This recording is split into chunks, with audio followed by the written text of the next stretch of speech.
Hi friends, మా గార్డెన్లో కొన్ని చెట్లను చూపించాలని వచ్చానండి.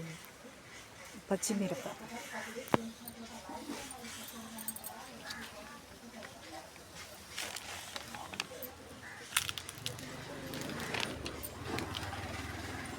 ఈ టెంకాయ చెట్లు నేనే నారు పోసి వేశాను.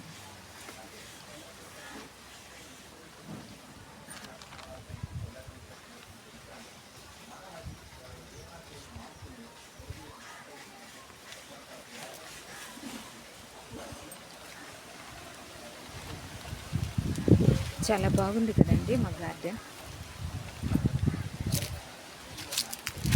మీరు నా ఛానల్ని ప్రతిరోజు చూస్తున్నారైతే సబ్స్క్రైబ్ చేసి షేర్ చేసి లైక్ చేయండి ఫ్రెండ్స్. బాయ్.